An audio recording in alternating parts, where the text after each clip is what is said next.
You're listening to the Noble and Roosh Show, brought to you by Ball is Life and Dash Radio.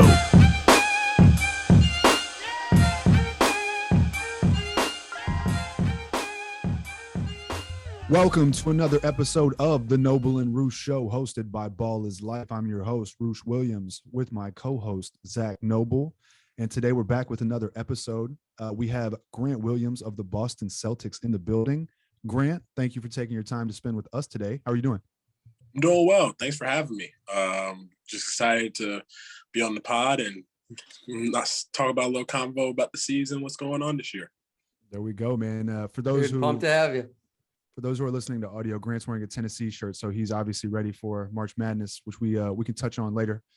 I went to the University of Texas, Grant, so Rick Barnes, not the biggest fan of Rick Barnes, but that's for another day. I wanted to start off, man, by I noticed you're from Houston, Texas, but the internet's not always accurate, so I wanted to ask you about that. Yeah, I was born in Houston, did not spend much. I think I was there for 3 years as a kid. Got it. Okay, so according to the internet, your mother works for NASA, which is why I'm assuming you were in Houston. Yeah? Yes. Okay, cool. Awesome, cool. So I just wanted to kind of set that from there. I'm from Houston. I'm a big Rockets guy, so anytime I see any Houston connection, I make sure to spam it. But right. Man, let's just get right into the season. So last night, tough loss against the Mavericks. You guys have been playing very well lately, very, very well in the year 2022, making a mid to late season surge to really kind of solidify yourselves back amongst the contenders. Seems like it's been a couple years since the Celtics were kind of back there where most people, including myself, expected them to be. So can you maybe talk a little bit about the loss last night and then what you guys got moving forward? For sure, yeah. So the loss last night, I feel like you look at it when we rewatch film, you're like, definitely should have won that game. We held them, I think, 92 points, and then or 95. And they won off the Spencer Dinwiddie 3, but the whole game we had missed, I think, according to analytics, we were saying like we were supposed to win about that game by like 18, 20 points. So as much as you want to like look back and be like mad at what you did and like maybe we could have done this differently, like it was just a matter of we just didn't make shots that night and we just got to kind of bounce back and move forward. So we're not too stressed about that. And then this season, like our really has been turned around because of our defense. Like I said, holding that team, great offense with Luka, especially Dinwiddie and those guys to 95 points. It's big time. Other than that third quarter, I think they had 30 plus in the third. The rest of the quarters, I think they had less than 20 plus points. So 24 points. So it's one of those things where we've established ourselves just basically through our defensive identity, as well as just the camaraderie of the group that being able to not only play with each other on the offensive end, but get along well and have a great time off the court as well. Great. It was follow up. Zach, I'm sorry. Hold on. I just want to follow up because he said something interesting. One of the big raging debates on Twitter, on the internet, whatever, with basketball these days is analytics versus non-analytics. And you just mentioned, you said the analytics said you guys should have won by 18 or so, and you lost by 3. As an actual NBA player, do you have any insight into what fills in those gaps, right? Analytics says you should have won. Clearly, you should have won by big. Clearly, you didn't. What kinds of things contribute to the fact that you did not win? Right. It says despite what the normal numbers of what you would shoot. So like based off of both teams, how the course of the game went, based off the shots that you created for your team or with your team. So I think it's like a amount of open or something like jump shots, something like that percentage wise, and like all the different factorials of what we normally would, the shots that we take, which normally would make that we haven't. So like myself missing 3 open threes, probably chalk that up and make one of those probably. Same with Al, like certain shots that you would attribute to like analytically like you should be making. And some of the shots they made where it's like those are shooters that we expect to not make shots, like maybe like a Dorian Finney-Smith or guys of that nature. They make 4 threes or 5 threes in a game. It's not what you expect. So sometimes just like who's feeling it that night. So as much as analytics play it to a part, you also have to have the actual understanding of what the game plan was and what you guys expected. So I feel like it's a mix of both. And there's a controversy because they're like, okay, if analytics is so consistent, like how is it shown? But it's been consistent of what our games have looked like this year. And we don't really talk about it much, honestly, because at the end of the day, we lost the game. So you got to chalk it up as a loss. But for us, it's more so just looking at it where it's like, okay, this is why, what are the reasons why we lost and where could we have been better? And we just got to do a better job of adjusting to what teams will do to us in the future, whether it's blitzing JT and JB, making sure they get the ball out there, being able to play, make, and create good shots out of it. Grant, that game was one of the most grinded out games I've witnessed from you guys and Dallas in general. I mean, two pretty great flowing offenses. I mean, the last couple months here, and it hasn't been just your defense. I mean, you haven't scored below, I don't know, like 105. I mean, I'm looking below 100 in 2-3 months even. It's been a long time. I mean, what is it, just missed shots, or what's that like being in a game like that? Because I knew it was happening early on. I mean, the shots weren't falling, but it just seemed like an afternoon matinee game, you know, Sunday game. And it was like a perfectly KG game too, you know, the grinded out defense. So it's pretty ironic that happened, like a 90s basketball game. But at what point do you realize the whole game's going to kind of be like this? And did you think it was just all missed shots or pace, or what's it like being in a grinded out game there? And kind of slow, but at the same time, like the game was junked up in the first place. Like we were, like it wasn't like teams where we were having traditional defensive sets. Like we were playing against double teams most of the night with JT and having like get off the ball with him. Like they would just come out of nowhere. So things of that nature where it's like just junk the game up. So you're trying to get back into the rhythm of the flow. You could just tell the team wasn't in it. And one of those things where it's like same way when I look back to that Indiana game where if you miss 3 straight threes on 3 offensive rebounds, your team is probably gonna have a rough night. Like it's one of those things where it's like one of those typically falls down and you move on and get back on defense, you keep playing. So like those type of scenarios where like you create a lot of great opportunities and sometimes the shots just don't fall. And like it's one of those things where as much as you would like, some of those games have to happen, and then you just get right back on track. You watch them and you're like, okay, did we really lose this game? And like, did we have the biggest, like, what were the biggest issues and stuff like that? Still to improve, but at the same time, what else can we attribute to it? Like, what else can we look at, and should we change anything? I mean, you've been in the league 3 years now. Is it ever, you think, because of an afternoon game or a certain time that like that shit just happens? Like it's a scheduled, grinded out game, like. I feel like sometimes teams go into it, you might have a little sluggishness in our afternoon starts, like because you still have to get a feel of different at 7 o'clock versus playing at 3 or 1 or 12. And it's something that's just like in college. You look at some college games when they have an early game, early tip, you're like, okay, this game's going to take a little bit for everybody to get their rhythm or flow. But it ends up happening. So like I think that third or fourth quarter, you kind of saw a little bit more faster pace, but we also have free throws and everything else. So it was slowing the game down. So it was one of those where it's like, okay, this might be just like a grinded out tough win or tough loss, you know, versus other ones you're like, okay, everyone's in a flow and a rhythm. Like you look at that Brooklyn game, I think it was like a 130 to 120 something point game, or 100, 120, 115. Like it's one of those where it's like, oh, they're in a rhythm from the start, and this is going to be like a battle because guys are going to make shots. Guys, it's a matter of who not only gets the stops, but also who can consistently keep this up. Zach, do me a favor and pause real quick. Pause. Hey, Grant. All right.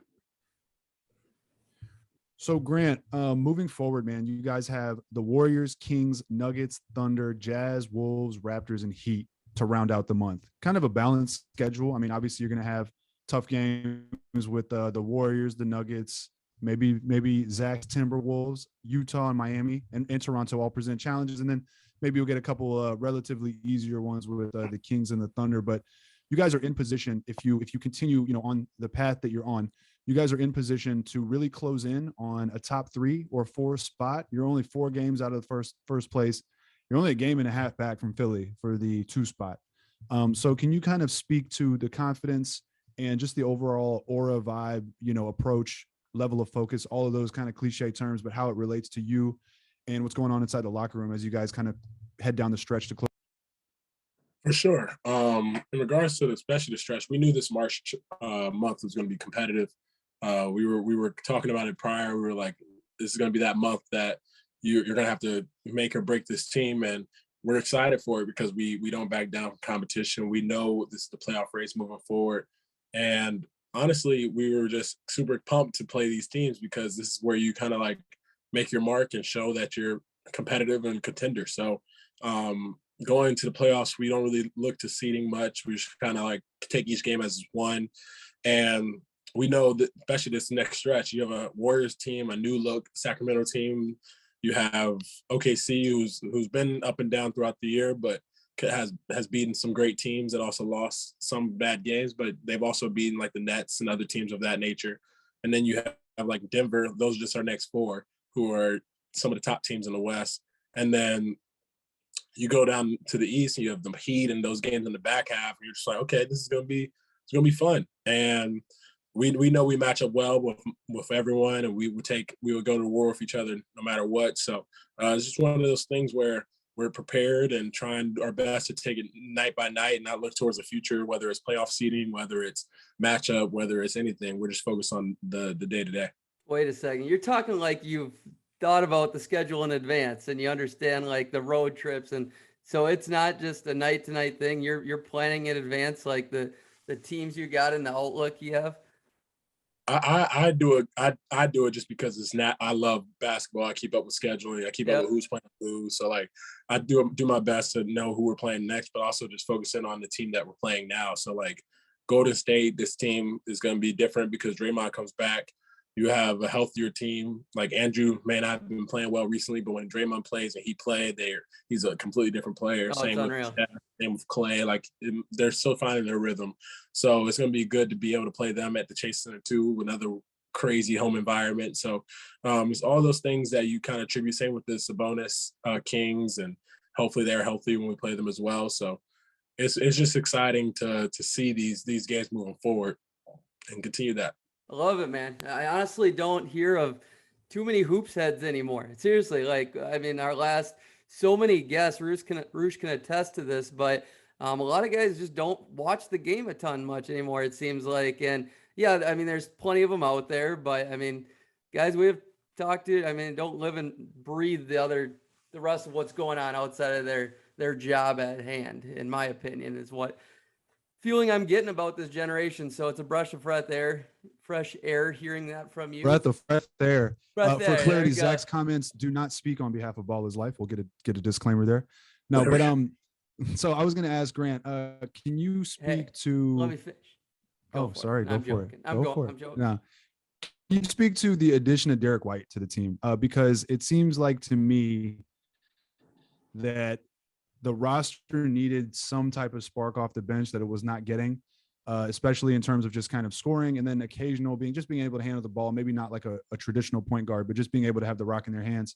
And Marcus Smart was kind of, in my opinion, riding the fence between being a starter and then continuing to be in that bench role that he used to be in. And it just wasn't really clicking or working. And it seems like the addition of Derrick White has really changed things and kind of put some balance to that roster. So are there any comments or anything you've noticed since adding Derrick White to the team that you could?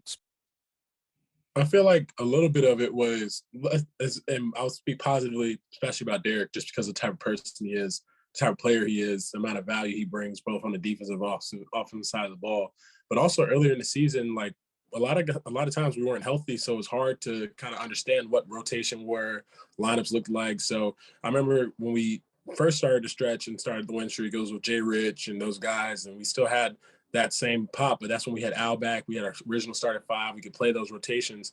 And then with the addition of Derrick, it changed our team a little bit in terms of how we kind of adjusted in terms of like maybe not having to have Dennis instead of Payton and stuff of that nature.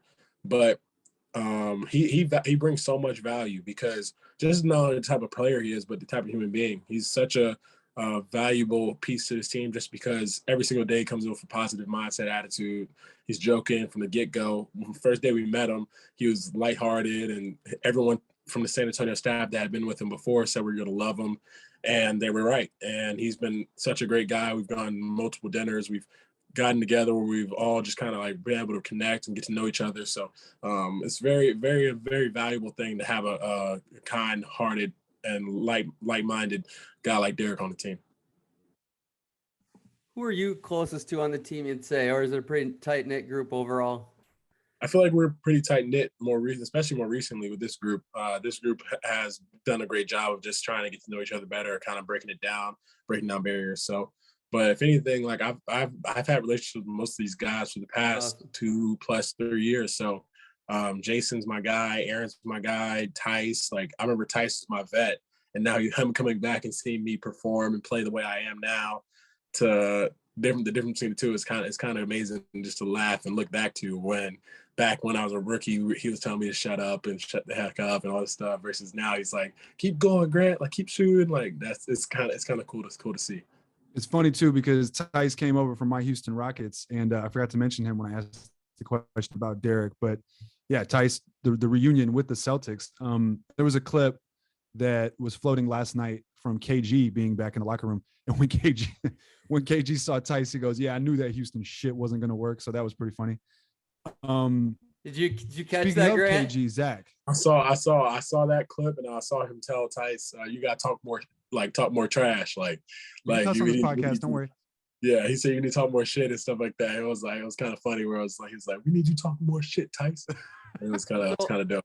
I need to touch on that because KG is my favorite player all the time. I've been to every KG Minnesota playoff game. I grew up with him in Minnesota here. So what was that energy like before the game? I mean, was it as good as the clips? I mean, I was getting chills watching KG float around and talk his shit and have the time of his life. And just watching him get emotional, I was pretty emotional watching it all go down. What was it like for you? I mean, you had a big smile most of the time, it seemed like. So for sure, as a young guy, I grew up watching KG as well. Like I was, he was his younger career, his Minnesota days were before me, but those Celtics days, I remember watching like crazily. And I remember I used to try and beat KG back then and like pound my chest, hit my head on the wall, stuff like that. And his tenacity is huge. And that was the same way the crowd was. You could have heard, it sounded like a playoff environment from the tip. that's awesome. Last night. So it was one of those things where we wanted to honor him. Unfortunately, we weren't able to get the win, but I know that he had an incredible time. I know that we did that Wick, the ownership group, as well as his former teammates and the current players did a great job of trying to show him and that love and support and that admiration, because what he's done for the game has been incredible. He's like one of those guys that 6'10", was bringing the ball up the court, like had it all, and was a dog doing it too, telling you exactly to your face, like didn't have back down from nobody, will keep it real with you. So like it's one of those things that gives you motivation, especially moving forward throughout the rest of the year, of being like, okay, like this man gave it all for the C's. Let's do the same. No, absolutely. There's not too many people that you can say almost gave 100% all 82 games every year he stepped on that court. So it's his mentality. I mean, it's hard to come by, and that's what he's always remembered by, obviously. But was there a moment last night that you'll always remember, you think, or was that your first time interacting with KG? That was my first time interacting with him. So he told me he likes my game and stuff like that. So that will be always remembered. And then also just like the retirement ceremony in general, like seeing the banner go up, talking about how he felt when he was going to win the championship, like trying to like get there and compete with Paul, Ray, Rondo, Perk, Baby, like all those guys. And it's just one of those things where like you will remember for a lifetime, and you hope that you can get there one day. Like that's the whole goal. I remember when since I got to the C's, I would walk up and stare at the banners just like I did in college, saying I was going to bring one up. And I thought I was one of the first to do it. Next thing you know, you hear KG talk about it. You're like, oh, I guess not. I guess KG was the OG, and for sure. And that's why I think I feel so connected to him, because I might not be the most aggressive trash talker, but I feel like that competitiveness for the game, I'm trying to get that mentality where KG, which is, I don't think anyone can get there, but just live through it. You can sure try. I mean, everybody respects people that grind it out on a daily basis and knows how to play defense. So, I mean, your game will always be respected. But one last little detail I want to touch on that game, Roosh, and then you can go here. That shot by Tatum towards the end of the game, that last 3-point shot that was challenged. It was issued a non-foul by Luka there. I hate that rule, the high five rule. Did you know about that rule beforehand? I mean, what do you think about that rule? Because I think it impedes a shooter no matter what.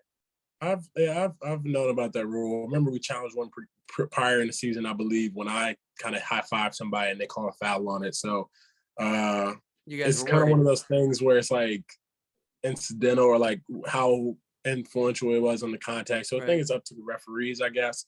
But in terms of like the rule changes, I feel like that's left for the guys that aren't like, I feel like that's not severe enough to be effective, because that shot, like in my opinion, he did get fouled just because of the shot motion, but Smart definitely sold it a little bit. So, but we had opportunity after that to get 2 more shots up and get good looks for one of our best players. So, looking back at it, like we could have changed the game earlier than that, so it wouldn't have been the case. So, if we're looking back to that challenge to be the one playing, probably wouldn't. But they probably made, like, if you look back at it, probably made the right one.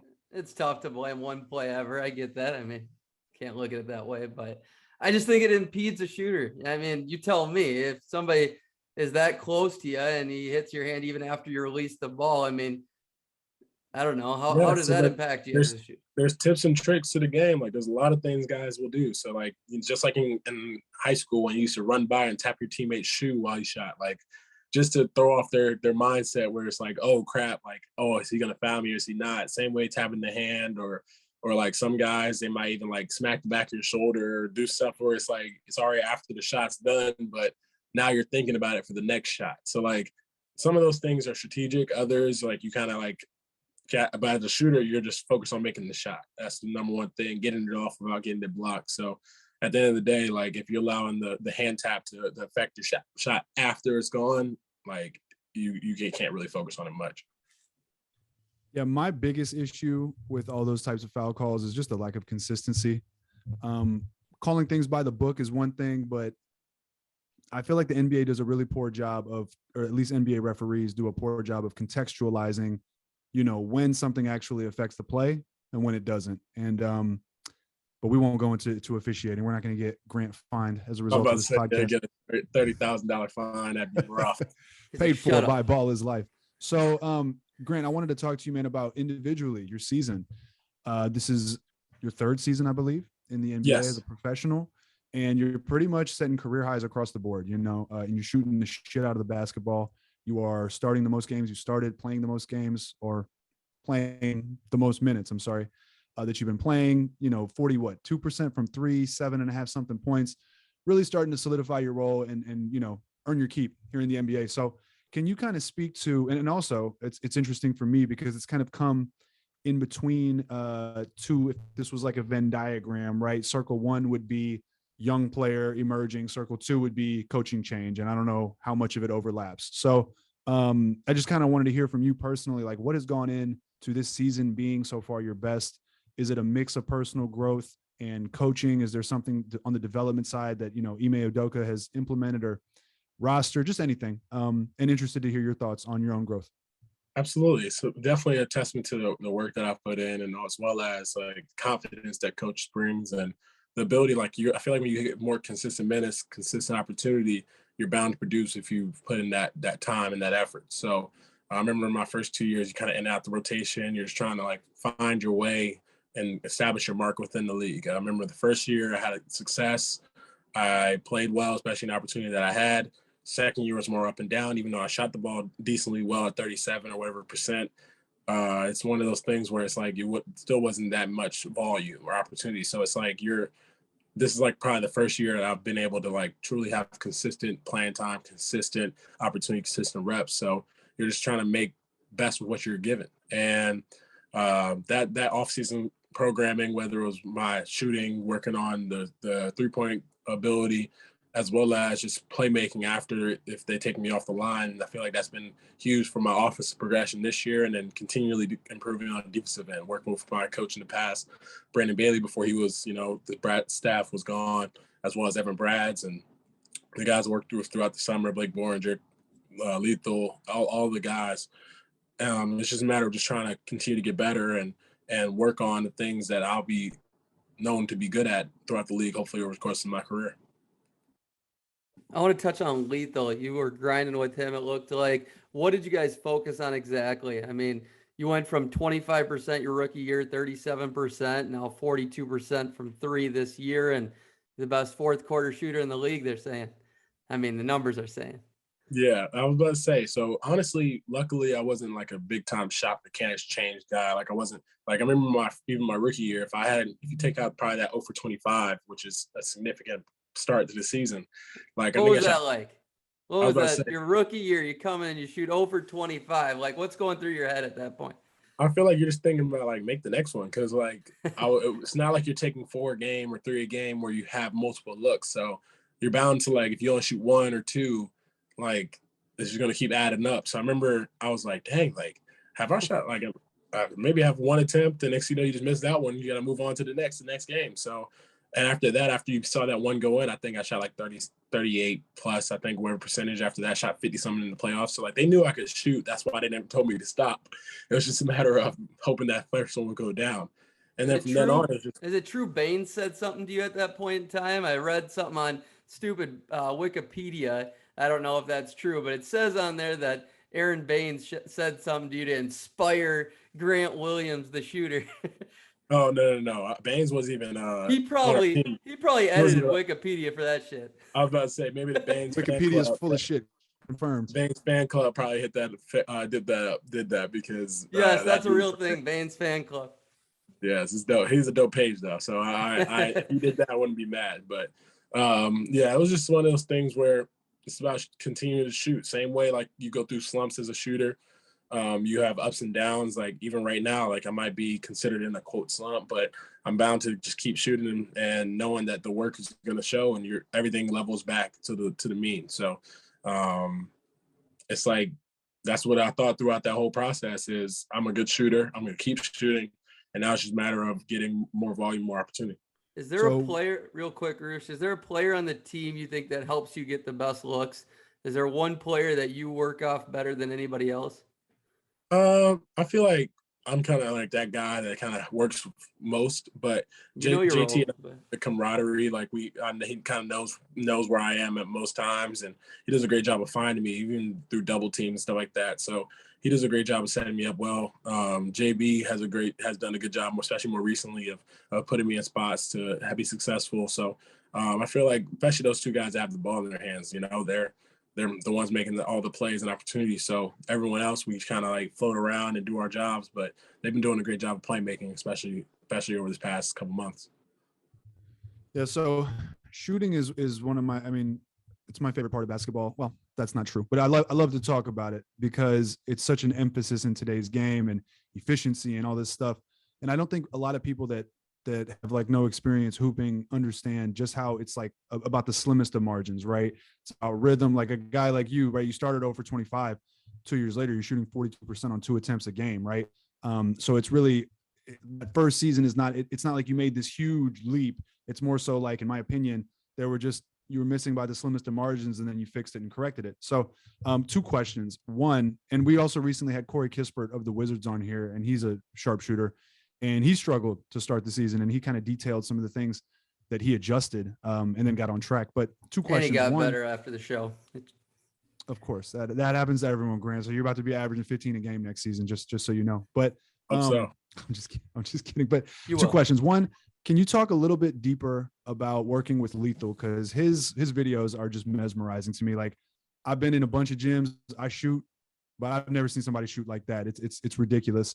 And then the second question would be, so again, I'm a Rockets guy, right? And a big thing going on with Rockets fans right now is a discussion of Jalen Green not getting enough minutes in garbage time to get kind of his reps and get some focus. And so I wanted to ask you, second question, do you think reps in garbage time help fix things like getting out of a shooting slump and getting your rhythm to get that confidence going forward? So the first question, I feel like Lethal does a great job of just keeping you focused. I feel like that's more so just the mental aspect of things, being able to understand, like being focused on the ball, just not only just catching of the ball, like the intricacies of shooting.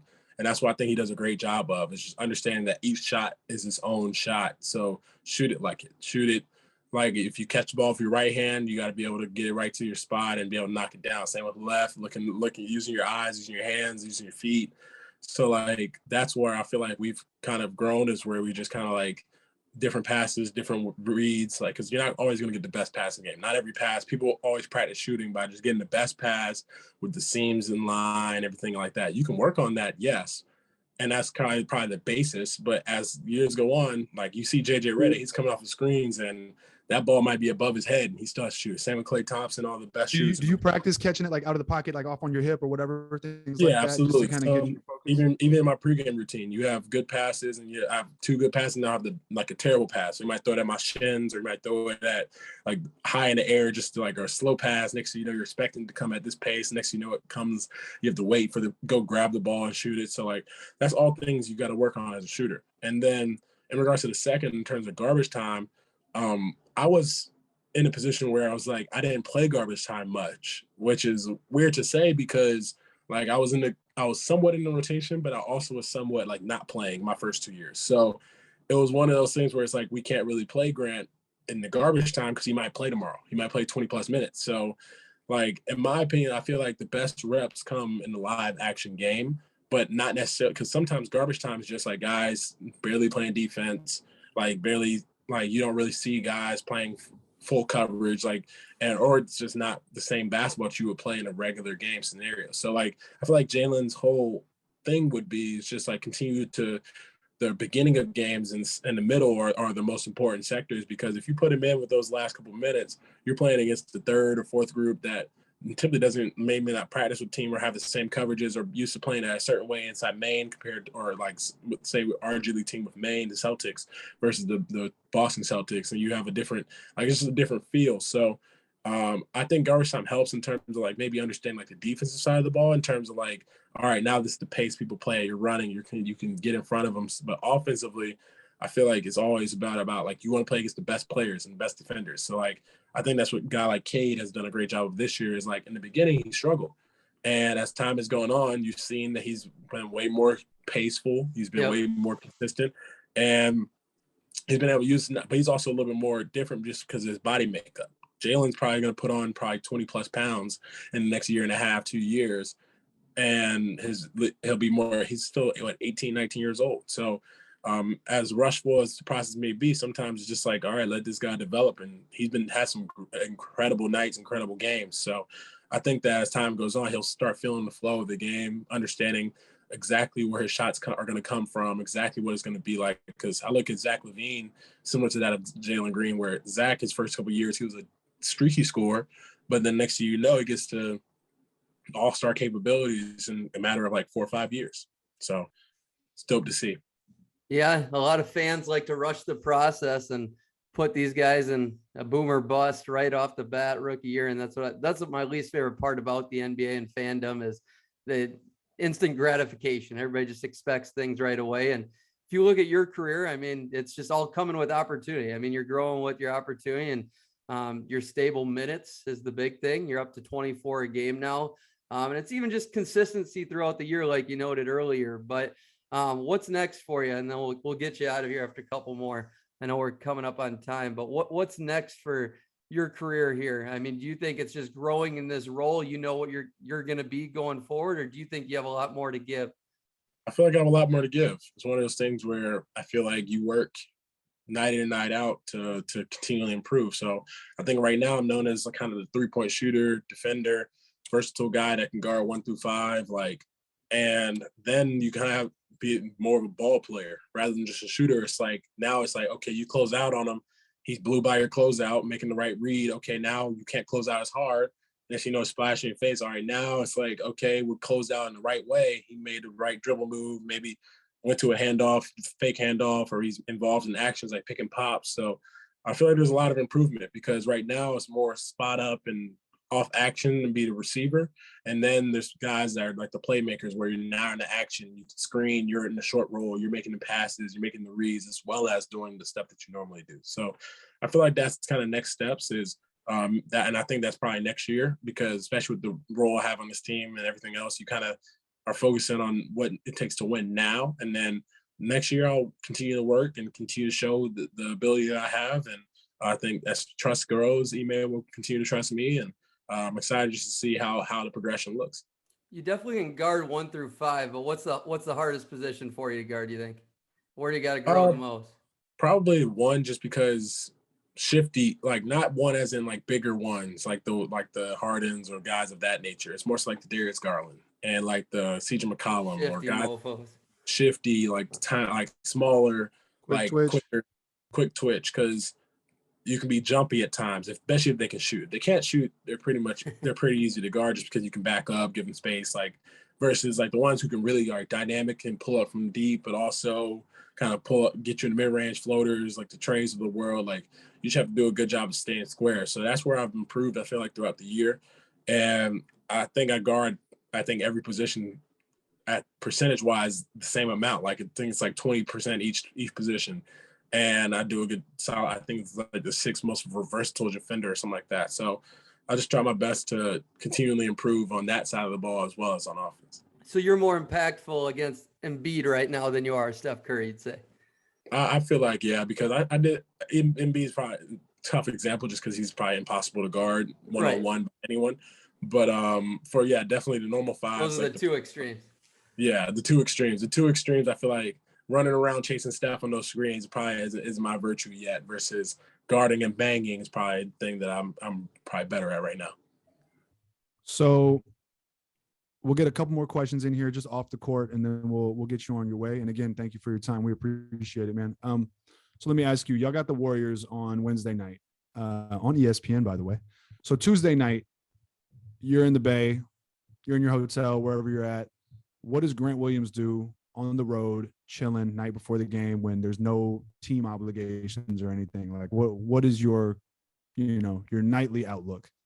Right. Nowadays, it's kind of working a little bit of both, like learning and also kind of just de-stressing, like whether it's playing video games, like playing freaking Pokemon, Arceus on my Switch a lot, like stuff of that nature where you're able to just relax or watch YouTube and stuff like that. Outside of that, I have Duolingo where I'm trying to teach myself French.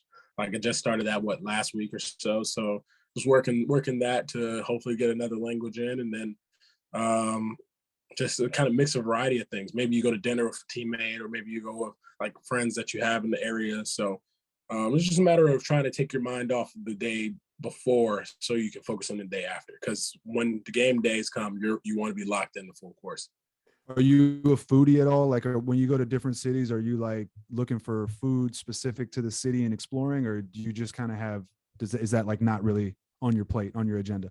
See, I'm a foodie. I feel like I take advantage of that more in the summer than I do in like the season. But at the same time, like if there's a good restaurant or if it's known for a certain thing, yeah, I definitely try to take advantage. Like myself, like we always kind of get a group together and find a nice restaurant to go to, whether it's like something personal to the city or something that we all know is good. So I definitely Who's in that group? Myself, like it's a lot of younger guys too, like myself, Luke Cornett, Aaron Neesmith, Peyton, Daniel Tice, Derrick White. Like we have those guys, and I also could go with Al. Al's been on with us a lot of times, and then Smart. Like really, the whole team can kind of get together and just like we'll just text in the group like who wants to go get food, and next we'll go to a nice dinner, a nice spot, and spend some time, drink some wine, kick it, and chill. And what's the favorite spot in Boston? I lived there for 3.5 years and went to grad school there, so I try to get back. But do you got a favorite spot yet, or? Right. So like there's Empire in Seaport. It's a nice little Asian spot. That's pretty good. There's definitely a couple spots like in the North End. So like Aria, Tortoria, and like Riccardi's and Strega. Like we go to those often. There's like I just bounce around, honestly. I still have a lot of ways to explore Boston. There's places in Roxbury. I remember there's a Jamaican spot that's really good. Forget the name of it right now. The Jamaican spot in Boston? Yeah, it's in Dorchester. Okay, noted. Good stuff. So let's finish up with this. I mean, you're a big college basketball guy. You had a successful college basketball career. You're repping it now. It seems like you post a lot about it on social media. So Tennessee seems to have a pretty tight-knit alumni, or it's growing with Rick Barnes doing a good job, Roosh. With that said, how much do you believe in this current team? Like, what are your expectations? I'm a Kansas guy, so I always say Elite Eight is my expectation. Anything more is a bonus. I'm disappointed if it's anything less than Elite Eight, but we're the elite. So what's it like down in Tennessee? Hey, man, I was really fortunate enough to get 316, so I'm trying to put that level on them because I think they have the opportunity to do it, and as well as going further because this team, like they always say, guards is what takes you to the promised land in March, and we have three dynamic ones in Santiago, Kennedy, and Zakai, and each one of them has done a great job of leading us throughout the year. And then you have veteran leadership in Foki, who's been there for 6 years since I was there. You have like the young guys in Gup and Roosh and physicality. So I think we're built for this time of the year. So now it's just a matter of executions. And I feel like this team can really like go far and deep into the playoffs and March Madness because they're built for it. And I think they'll do better than kind of what my team did in my years. Because you didn't necessarily have the guard play, is what you're insinuating. No, we had the guard play. We had Jordan Bone. We had Bone was great. Yeah, I was about to say we had it, but I feel like this team is built through their guards, versus other teams are built through their bigs. And like I was playing through the post with the ball in my hands.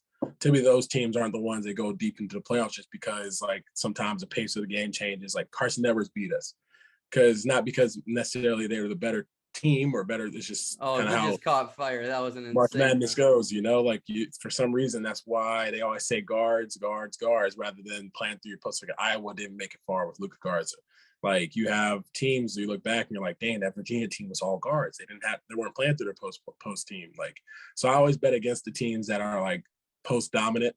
So like I might bet against Duke this year. I might bet against Duke has some guards, but they still play through Paolo. So I might bet against Duke. I might bet against who else is one of those? Nah, Jabari Smith, nice. I can't bet against Auburn, and I love Bruce Pearl. But so who's your Final Four? My Final Four? Ooh, yeah, I gotta think. I don't even have the brackets set up, but if I were to think, I want to say Tennessee makes it just because out of love. So that's out of the South. So that means we beat Arizona and Villanova, so they're out of there. So Tennessee, Auburn, Gonzaga. So I think Gonzaga is the one that comes out of the Duke Gonzaga series. And then Tennessee, Auburn, Gonzaga. That's all top seeds. I got to go underdog in the next one. I'll say whatever the underdog would be in that region. I feel like Iowa. I like Iowa this year. Yeah, I was about to say I take whoever's the underdog in that region. For some reason, all those three other teams I feel like will make it. This region, I think it's so. I got the South. I have the what are we? West, I believe, or East, or something like that, and then Gonzaga's West. 3 in the South. Yeah, so we'll be in the South. Gonzaga will be in the West, or what are they? What region are they? I got it right here. Gonzaga would be the top left. Gonzaga. That's that Minnesota shit. Gonzaga. Kisper was drilling me on that. Yeah. Gonzaga. Yeah, Kisper was like, what the fuck are you talking about? They'll be West. What's going to be? So who's that fourth pick? Who's the other bracket? So the Midwest is Kansas is the 1 seed. Kansas. I was about to say. I'm going to all top seeds this year because I love Ochai Babaji. Dude, his growth has been so special year by year. So Grant is going to pander to Zach and pick Kansas. Okay. Damn right. Noted. All I'll say is this. I might have the year wrong, but I'm pretty sure I was a junior at the University of Texas. I think it was 2009, 2010. We went 17-0. We were number 1 in the country. We were smashing boys. And then all of a sudden, I think it was Kansas State. It was either Kansas State or Nebraska. Threw a zone, a 2-3 zone at Rick Barnes. And that man had no clue what to do.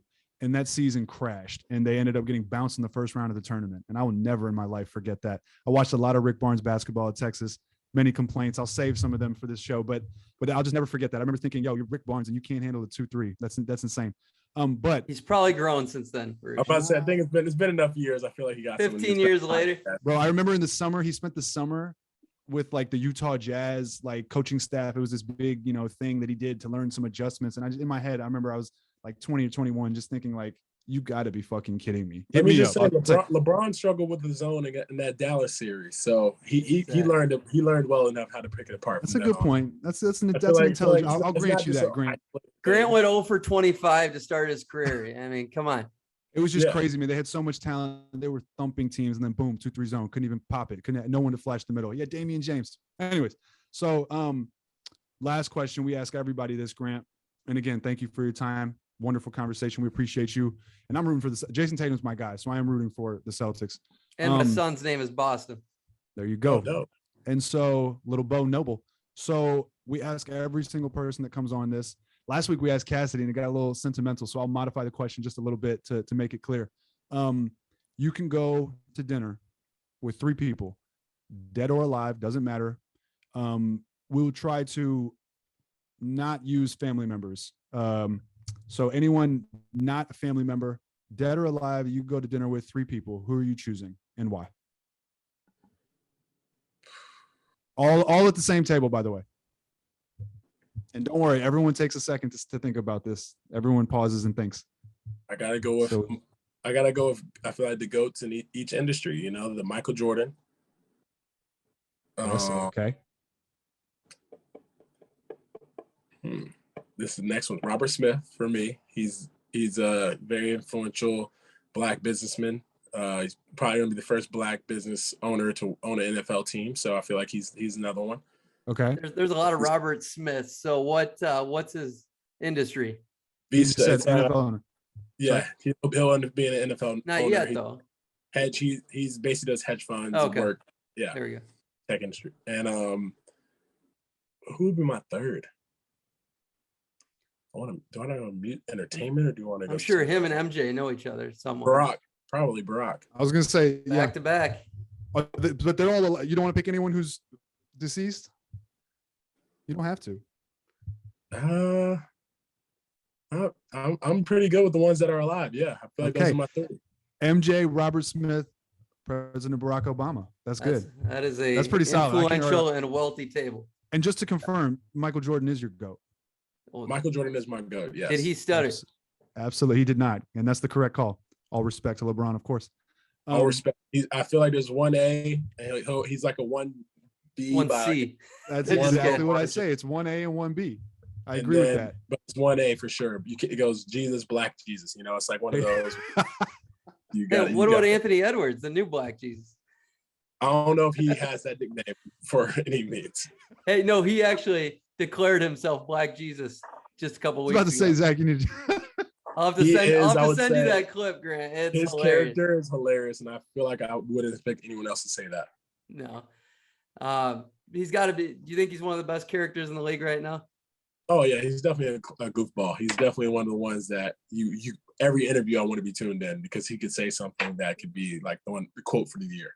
Oh, it's legendary. We're blessed in Minnesota to have him. And Grant, appreciate you, man. You went the distance. I hope we didn't go too long with you, but really appreciate you breaking things down and really excited for you guys to continue growing and peaking here. We're big Celtics supporters here. So hopefully you guys make a run and things are opening up for you. So keep finding those gaps and pull this thing through. Yeah, Yes, man. sir. Thank Make a run. Thanks, Grant. We put an episode out today with Cassidy Hubbard, and so we will most likely get this out next week for those listening. And we'll shoot it over to you and your team. And we appreciate your time, man. Hopefully, we get a chance to sit down and do this again. So go Celtics, and thank you. Thank you. I love it. Thanks for having me on, y'all. Yeah, be Appreciate it, man. Have a good day. Go Tennessee. Go Vols. Anderson.